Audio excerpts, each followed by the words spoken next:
Hello everyone, welcome to the channel. तो यार हम लोग पढ़ रहे हैं T S. Grewal book admission of a partner chapter पढ़ रहे हैं और कंटिन्यू करेंगे लॉन्ग क्वेश्चंस को। ठीक है, लॉन्ग क्वेश्चंस चल रहे हैं, कंटिन्यू करेंगे। तो स्टार्ट करते हैं आज का क्वेश्चन। कह रहे G and Y are partners in a firm sharing profits and losses इन 3:1 एज फॉलोज। ठीक है, तो 3:1 ओल्ड रेशो दे दी ओल्ड पार्टनर्स की। बैलेंस शीट ज़रा अगर हम देखें तो हमें लाइबिलिटीज़ में कुछ भी रिजर्व वगैरह नहीं दिख रहा है। ठीक है, और एसेट्स में हमारे को फर्नीचर स्टॉक कोई गुडविल लॉस वगैरह नहीं दिख रहा। तो बैलेंस शीट तो बहुत सिंपल सी है। सीधा देखते हैं इस क्वेश्चन की एडजस्टमेंट्स को। आगे कह रहे हैं A is admitted as a partner for 3/8 share in the profit. तो न्यू पार्टनर कौन है? ए। और कितना शेयर है? Profit share 3/8। ये इंपॉर्टेंट पॉइंट है इस क्वेश्चन के लिए, ध्यान से सुन लो। With a capital of 2,10,000। ठीक है, तो कितनी कैपिटल ला रहा है वो? 2,10,000 रुपये ला रहा है। एंड 50,000 फॉर हर शेयर ऑफ गुडविल। तो premium for goodwill 50,000। New PSR 3:3। तो जब भी ओल्ड रेशो न्यू रेशो दे देगा क्वेश्चन में, सैक्रिफाइसिंग रेशो हम लोग कैलकुलेट करेंगे इस फॉर्मूला से, old ratio minus new ratio. ठीक है, machinery will be depreciated by 10%, revaluation की डेबिट में डाल देंगे। फर्नीचर को 5,000 से कम करने, रिवैल्यूएशन की डेबिट में डाल देंगे। ये तो हम सबको आता है, तो आसान एडजस्टमेंट दे दिया। नेक्स्ट देखो भाई, stock was revalued at 2,10,000। Stock कितना है? 140। 2,10,000 मतलब स्टॉक की वैल्यू 70,000 से इंक्रीज करो। तो 70,000 से इंक्रीज करेंगे तो क्या करेंगे? रिवैल्यूएशन की क्रेडिट में लिख देंगे, फायदे की बात है। फिर कह रहे हैं provision for doubtful debts is to be created at 10% of debtors. तो आपको 80,000 के डेटर गिवन है, 80,000 का आप 10% निकालोगे तो 8,000 आ जाएगा। तो रीवैल्यूएशन की डेबिट में डाल दो to provision for doubtful debts 8,000 rupees. अब हम आ रहे हैं इस क्वेश्चन की मेन एडजस्टमेंट पे। तो ये एडजस्टमेंट ध्यान से सुनेंगे और बहुत ध्यान से समझोगे तो आपको आ जाएगा समझ, इतना मुश्किल नहीं है, ध्यान से सुनो, ईजी है। कह रहा था capital of all the partners. All the partners मतलब old partners plus new partner मिलाकर, ऑल मतलब सभी। The capitals of all the partners were to be in the new profit sharing ratio. तो कह रहा है सभी पार्टनर्स की कैपिटल कैसी होनी चाहिए? न्यू प्रॉफिट शेयरिंग रेशो में होनी चाहिए। यानी कि जो पार्टनर्स कैपिटल अकाउंट का आंसर होता है ना, जो टू बैलेंस CD, जो पार्टनर्स कैपिटल अकाउंट का हम आंसर नहीं लिखते टू बैलेंस CD, वो वाली कैपिटल, ठीक है, वो वाली कैपिटल किस रेशो में होनी चाहिए? न्यू प्रॉफिट शेयरिंग रेशो के अकॉर्डिंग होनी चाहिए। न्यू प्रॉफिट शेयरिंग रेशो क्या है? 3:3। मतलब कि the capital of all the partners were to be in the new profit sharing ratio. मतलब जो आपका पार्टनर्स कैपिटल अकाउंट का आंसर है ना, जो टू बैलेंस CD है, वो सीधा रेशो की फॉर्मेट में आना चाहिए। ठीक है, कैसे आना चाहिए? On the basis of capital of new partner. तो न्यू पार्टनर की कैपिटल को देखेंगे, न्यू पार्टनर ला रहा है 2,10,000 3/8 शेयर के हिसाब से। तो बाकियों का, बाकी ओल्ड पार्टनर्स का जो भी न्यू फर्म में शेयर होगा उसी हिसाब से उनकी कैपिटल होनी चाहिए। ठीक है, और साथ साथ वो capital new profit sharing ratio में भी होनी चाहिए। ठीक है, ये दो एडजस्टमेंट्स हैं। एक एडजस्टमेंट तो ये हो गई कि भाई न्यू प्रॉफिट शेयरिंग रेशो में होनी चाहिए तीनों की कैपिटल। ठीक है, तीनों की कैपिटल किस में होनी चाहिए? न्यू प्रॉफिट शेयरिंग रेशो में होनी चाहिए।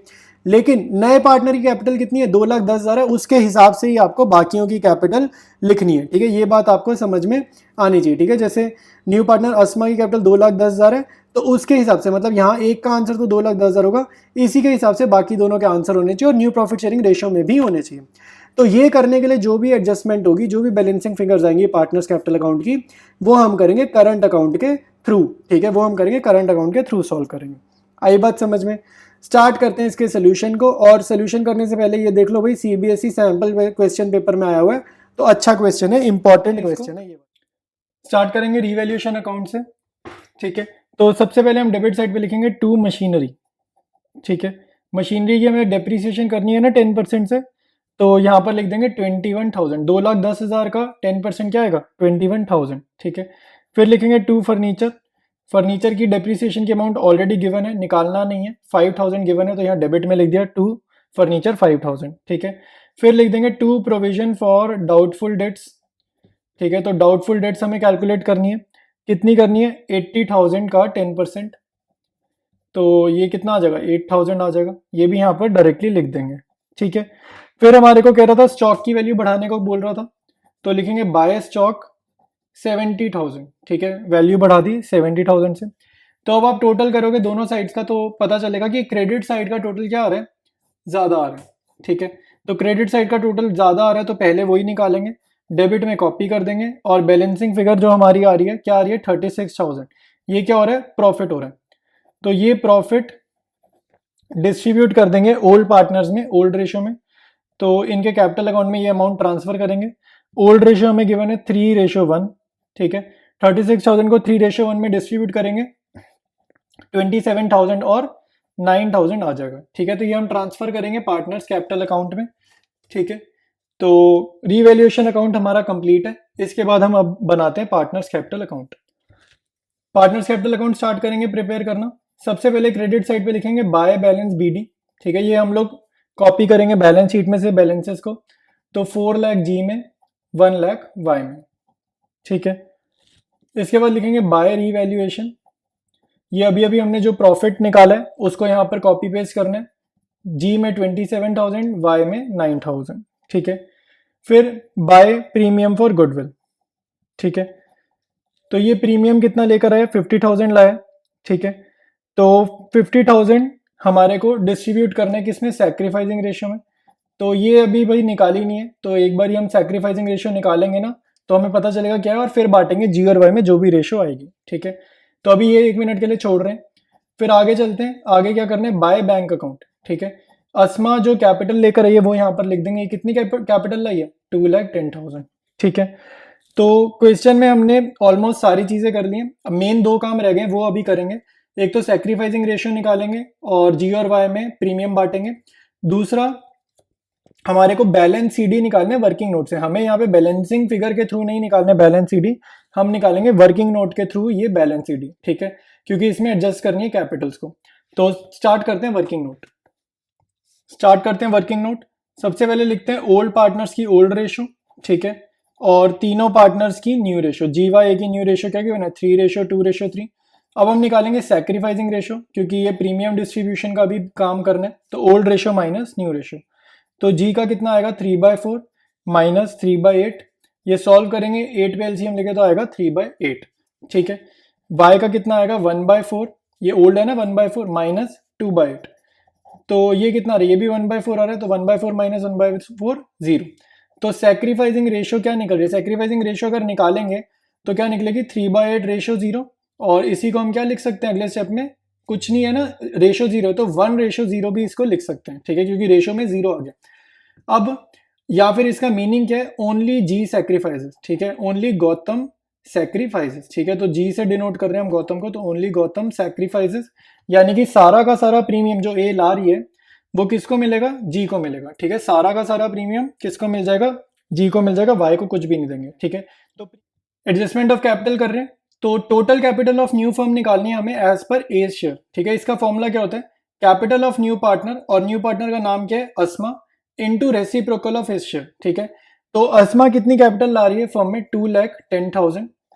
और अस्मा का शेयर क्या है, हमारे को गिवन है 3/8। ठीक है, इसका शेयर कितना है अस्मा का, ये इसका शेयर है 3/8, और मल्टीप्लाई करना है रेसिप्रोकल से, यानी कि 8/3 से मल्टीप्लाई करेंगे। ठीक है, तो अब हमारे को मिल जाएगी total capital of new firm, जो कि कितनी आ जाएगी, 5,60,000 आ जाएगी। ठीक है, अब 5,60,000 को हमें डिस्ट्रीब्यूट करना है न्यू रेशो में। ठीक है, तो हमारे पास तीनों पार्टनर्स की कैपिटल आ जाएगी एज पर दी रेशो, जो कि क्वेश्चन की एडजस्टमेंट की रिक्वायरमेंट है। ठीक है, तो अब लिखेंगे न्यू कैपिटल ऑफ जी। ठीक है, तो न्यू कैपिटल ऑफ जी कितनी होगी, 5,60,000 टोटल कैपिटल आई है न्यू फर्म की ए के शेयर के हिसाब से। ठीक है, उसके कैपिटल को मल्टीप्लाई किया उसके रेसिप्रोकल से, तो total capital of new firm आई। इसको मल्टीप्लाई कर देंगे किस रेशियो के हिसाब से, न्यू रेशियो के हिसाब से। तो न्यू रेशियो हमें पता है कितनी है, 3:2:3। तो ये क्या है, जी वाई और ए। ठीक है, तो न्यू रेशियो ये है। तो 5,60,000 और जी का निकाल रहे हैं, तो किससे मल्टीप्लाई करेंगे, 3/8 से। ठीक है, तो ये हमारा सॉल्व करने पे कितना आ रहा है, ये आ रहा है 2,10,000। ठीक है, अब लिखेंगे new capital of Y, Y का भी निकालेंगे न्यू रेशियो के हिसाब से। तो 5,60,000 मल्टीप्लाइड बाई 2/8, तो ये कितना सॉल्व हो क्या आ रहा है, 1,40,000। ठीक है, तो जी का कैपिटल मुझे पता चल गया 2,10,000, वाई का पता चल गया 1,40,000, और न्यू पार्टनर का हमें ऑलरेडी पता है। ठीक है, अस्मा का पता है 2,10,000। ठीक है, तो तीनों पार्टनर्स के जो कैपिटल है ना, ये न्यू रेशियो में ऑलरेडी आ चुके हैं। ठीक है, यानी कि 3:2:3 में ये ऑलरेडी आ चुके हैं। इसका मीनिंग क्या है, मैं तुम्हें क्लियर कर देता हूँ। न्यू रेशियो का मतलब है, जैसे जी का कैपिटल लिखा सबसे पहले 2,10,000, रेशियो वाई का कैपिटल लिखा 1,40,000, रेशियो ए का कैपिटल लिखा, ए का अगेन है 2,10,000। तो वो कह रहा है, यही कह रहा है कि ये जो बैलेंस सीडी हम लिखेंगे ना पार्टनर्स कैपिटल अकाउंट में, ये तीनों के बैलेंस सीडी जो है, इनकी रेशियो अगर निकालोगे तो क्या है, न्यू रेशियो के बराबर है, 3:2:3। ये देखो ना, 0 से 0 कट गए सारे। और 21 14 21 7 के टेबल से जा रहा है ना, 7 3 7 2 7 3, तो ये आ गई ना 3:2:3, तो यही हमारे को करना था। ठीक है, तो अब चलते हैं सीधा पार्टनर्स कैपिटल अकाउंट और कंप्लीट करते हैं उसको। सैक्रिफाइसिंग रेशियो में हमारे को कंप्लीट करना ये कितनी थी, 1:0। ठीक है, तो यानी कि ए जितना भी प्रीमियम लाया है सारा का सारा जी को मिल जाएगा। ये कितना प्रीमियम लाया, 50,000, तो जी को पूरा प्रीमियम मिल गया। ठीक है, इसके बाद हमें क्या करना है, बैलेंस सीडीज की वैल्यू लिखनी है। तो बैलेंस सीडी जी का कितना रहेगा, 2,10,000। वाई का बैलेंस सीडी कितना रहेगा, 1,40,000। और अस्मा की कैपिटल का बैलेंस सीडी हमारे को क्वेश्चन में गिवन है कितना रहेगा, 2,10,000। ठीक है, तो ये तो बैलेंस सीडी रहेगा, मतलब कि इतना कैपिटल इनका फ्यूचर में रहेगा। ठीक है, अब जरा इसका मीनिंग समझते हैं और क्वेश्चन का कैपिटल अकाउंट कैसे क्लोज करना है वो चीज समझते हैं। तो आप क्या करोगे, सबसे पहले एक बार ये टोटलिंग का साइन बना दो। ठीक है, टोटलिंग की लाइंस ड्रॉ कर देते हैं और क्वेश्चन को अकाउंट को कंप्लीट करते हैं। ठीक है, तो जी के कॉलम का टोटल करके देखो भाई, जी के कॉलम का अगर आप टोटल करोगे कितना आ रहा है, ये आ रहा है 4,50,000 प्लस 27, 4,77,000 आ रहा है जी के कॉलम का टोटल। इसका मीनिंग है कि जी की कैपिटल कितनी इन्वेस्टेड है बिजनेस में, 4,77,000 ऑलरेडी इन्वेस्टेड है। और इसको इन्वेस्टेड कितनी रखनी है, इसको रखनी है 2,10,000, यानी कि इसको अपनी इन्वेस्टमेंट कम करनी है। ठीक है, तो जिसको भी कैपिटल कम करनी होती है वो कहाँ लिखेगा, एंट्री डेबिट साइड में लिखेगा। ठीक है, तो यहाँ पर लिख देंगे हम। और ये जो एडजस्टमेंट करनी है ना, इसी के लिए क्वेश्चन में कह रहा है कि आप क्या ओपन करोगे, करंट अकाउंट ओपन करोगे।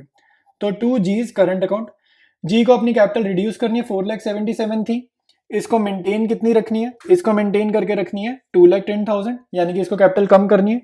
तो कितनी कम करेगा, 2,67,000 से कम करेगा। ठीक है, और इसको जब आप ऐड करोगे ये किसके इक्वल आ जाएगा, 4,77,000 के आ जाएगा। और ये 2,67,000 और कुछ नहीं है भाई, बैलेंसिंग फिगर ही है। इसके टोटल में से 2,10,000 माइनस किया है, तो ये बैलेंसिंग फिगर ही है बेसिकली। ठीक है, इसके बाद y के कॉलम का टोटल आप करोगे, क्या आ रहा है, 1,09,000। लेकिन y को कैपिटल मेंटेन कितनी रखनी है, 1,40,000 मेंटेन करके रखनी है। ठीक है, इसका मीनिंग है कि y को कैपिटल बढ़ानी है, इसकी कम लगी हुई है इन्वेस्टमेंट, इसको इंक्रीज इतनी करनी कि 1,40,000 तो हो जाए। तो 1,09,000 लगी है और 1,40,000 हो जाए, तो यानी कि इसको पैसा लाना है। तो जिसको कैपिटल इंक्रीज करनी होती है वो जर्नल एंट्री कहाँ करेगा, क्रेडिट साइड पे करेगा। तो यहाँ पे एंट्री लिख देंगे बाय वाइज करंट अकाउंट। ठीक है, तो यहाँ पे पहले आप डेबिट का टोटल करोगे, कितना आएगा, 1,40,000। लॉजिक वही है, टोटल दोनों साइड्स का सेम होना चाहिए। और यहाँ पे क्या अमाउंट आएगा, 31,000। ये अमाउंट हम कैसे निकालते हैं भाई, बैलेंसिंग फिगर से निकाल रहे हैं। बैलेंसिंग फिगर क्या होता है, बड़ी वाली साइड का टोटल किया, छोटी वाली साइड माइनस कर दी। ठीक है, तो बाय वाइज करंट अकाउंट। ठीक है, अब एक ही अकाउंट का टोटल करना कुछ भी मुश्किल नहीं है इसमें, तो एक ही आइटम लिखिए दोनों तरफ, तो लिख देंगे 2,10,000 बोथ साइड्स। ठीक है, तो हमारा पार्टनर्स कैपिटल अकाउंट कंप्लीट है। और ये जो बैलेंसेस लिखे हैं इनका क्या रोल है बैलेंस शीट में वो देख लेते हैं। ठीक है, तो अब स्टार्ट करते हैं balance sheet. Balance sheet prepare करेंगे। बैलेंस शीट प्रिपेयर करते हुए हमने क्या चीज पे ध्यान देना है, एक तो लायबिलिटी साइड पहले बनानी है, क्वेश्चन में दी हुई बैलेंस शीट को देखना है और रिवैल्यूएशन अकाउंट को देखना है। ये बेसिक 3 बातें याद रखोगे तो बैलेंस शीट हमारी हमेशा ठीक बन जाएगी। ठीक है, तो सबसे पहले लिखेंगे सन्ड्री क्रेडिटर्स, इससे रिलेटेड रिवैल्यूएशन में कुछ नहीं है तो डेटा इसका कॉपी करेंगे, वैल्यू इसकी कॉपी करेंगे 50,000। बिल्स पेबल नेक्स्ट आइटम है बैलेंस शीट में, इसकी भी कोई रिवैल्यूएशन में नहीं गिवन है, अमाउंट कॉपी करेंगे। फिर लिखेंगे कैपिटल अकाउंट। ठीक है, तो कैपिटल अकाउंट लिख देते हैं भाई जी, वाई और ए। ठीक है, इन तीनों की कैपिटल हमें क्वेश्चन में अभी अभी पार्टनर्स कैपिटल में निकाली, तो वो वैल्यूज यहाँ पे कॉपी करेंगे।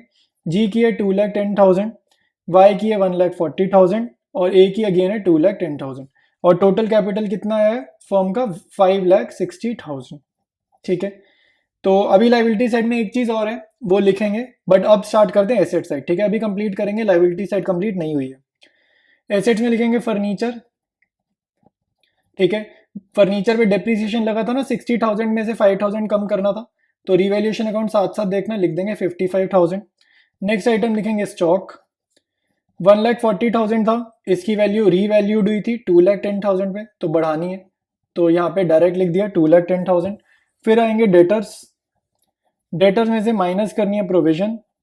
ठीक है, डेटर्स पे 10% लगाई थी प्रोविजन, तो 80,000 माइनस 8,000 कितना होगा, 72,000। ठीक है, इसके बाद लिखेंगे कैश, कैश का बैलेंस आपने कॉपी करना है क्वेश्चन में से, कितना आएगा 90,000। और बाकी हमने खुद जो आंसर किया उसमें हमने बैंक अकाउंट के थ्रू एडजस्टमेंट्स किए हैं, तो बैंक बैलेंस यहाँ पर लिख देंगे, ठीक है। तो बैंक बैलेंस देखो भाई, ओरिजिनल बैलेंस बैलेंस शीट में तो जीरो है, कुछ नहीं गिवन। फिर कैपिटल लेकर आया 2,10,000 की, तो वो ऐड होगी, और प्रीमियम लेकर आया 50,000 का, वो ऐड होगा, ठीक है। तो बैंक बैलेंस कितना रिफ्लेक्ट कर जाएगा, 2,60,000 रिफ्लेक्ट कर जाएगा, ठीक है। इसके बाद लिखेंगे मशीनरी। मशीनरी की वैल्यू भी हमें कम करनी थी, डेप्रिसिएशन लगानी थी, तो 2,10,000 की मशीनरी थी, माइनस करेंगे 10% यानी कि 21,000, मशीनरी की वैल्यू आ जाएगी 1,89,000, ठीक है। एसेट साइड में भी एक आइटम लिखनी रह गई है, तो वो लिखते हैं और उसके बाद टोटल करेंगे, और लाइबिलिटीज में भी एक आइटम रह गई है, वो लिख के टोटल करेंगे, ठीक है। तो वो लिखने से पहले एक बारी पार्टनर्स कैपिटल अकाउंट देखते हैं। देखो भाई, कैपिटल अकाउंट में देखो यहाँ पर क्या लिखा है, बाय वाइज करंट अकाउंट, ठीक है। तो एक बार इसकी जर्नल एंट्री बनाओ। इसकी जर्नल क्या बनाओगे, इसकी जर्नल हम बनाएंगे वाइज करंट अकाउंट डेबिट, ठीक है। ये मैं यहां लिख देता हूं, Y's current account debit to Y's capital account, ठीक है। इसकी जर्नल बनेगी ये 31,000, ठीक है। तो आप जर्नल एंट्री में देखो, करंट अकाउंट क्या हो रहा है, डेबिट हो रहा है। तो जो भी चीज डेबिट होती है वो बैलेंस शीट में कैसे शो होती है, एसेट साइड पे। ये रट लो भाई, एसेट्स में जितने भी बैलेंसेस होते हैं ना, वो क्या होते हैं, डेबिट बैलेंस होते हैं। तो वाई का करंट अकाउंट का बैलेंस है डेबिट, तो ये कहां पर शो होगी, एसेट साइड में शो होगी, बैलेंस शीट में। ये चीज बहुत इंपॉर्टेंट है, ठीक है। तो वाइज करंट अकाउंट कॉपी करना, एसेट साइड में बैलेंस शीट की 31,000, ठीक है। एक और चीज समझते हैं, यहाँ पे करंट अकाउंट जी का भी है, इसकी एक बार जर्नल लिखते हैं। इसकी जर्नल क्या बनेगी, G's capital account debit to G's current account, ठीक है। ये जर्नल बन रही है। तो अमाउंट कितना है इसका, इसका अमाउंट है हमारा 2,67,000। तो अब यहां पर देखो, करंट अकाउंट क्या हो रहा है, करंट अकाउंट यहाँ पे हो रहा है क्रेडिट। तो जो भी चीज क्रेडिट होती है ना, उसको बैलेंस शीट में कहाँ शो करते हैं, लाइबिलिटीज में शो करते हैं, और ये कंपलसरी है, ठीक है। कैपिटल अकाउंट के बैलेंसेस तो हमने लाइबिलिटीज में लिखी दी है, ठीक है। तो ये 31 नहीं दिखाना दोबारा से कैपिटल में, क्योंकि उसका कैपिटल का बैलेंस शीट ये बैलेंसेस हमने लिख दिए, ठीक है। करंट अकाउंट के बैलेंसेस हमें लिखने हैं, क्योंकि करंट अकाउंट ओपन किया है, तो उसका बैलेंस भी हमें बैलेंस शीट में शो करना है। तो डेबिट जो हो रहा है वो एसेट्स में, क्रेडिट जो हो रहा है वो लाइबिलिटी में, ठीक है। तो ये काम करते हैं बैलेंस शीट में, और फिर हमारी बैलेंस शीट कंप्लीट हो जाएगी। सबसे पहले लाइबिलिटी साइड कंप्लीट करते हैं। यहां लिखते हैं जीज करंट अकाउंट 2,67,000। यहां पर लिखेंगे वाइज करंट अकाउंट, ठीक है। आप लोग फुल फॉर्म में लिखना भी, मैं तो नेम्स की हर वीडियो में शॉर्ट फॉर्म्स ही लिखता हूं, आप लोगों ने फुल फॉर्म्स लिखनी है जो कंप्लीट नेम्स गिवन है, ठीक है। इसके बाद टोटल कर दोगे, टोटल टैली करना ही करना है, ठीक है। और कभी आपका मान लो टोटल टैली नहीं कर रहा तो कोई मिस्टेक है, और फिर वो ठीक करनी पड़ेगी, रेक्टिफाई करनी पड़ेगी, ठीक है। तो बैलेंस शीट कंप्लीट है, क्वेश्चन कंप्लीट है। कोई भी डाउट आ रहा है कमेंट्स में ज़रूर पूछ लेना, मैं रिप्लाई कर रही रहा हूँ सभी को, ठीक है। और अब नेक्स्ट क्वेश्चन स्टार्ट करेंगे अगले वीडियो से।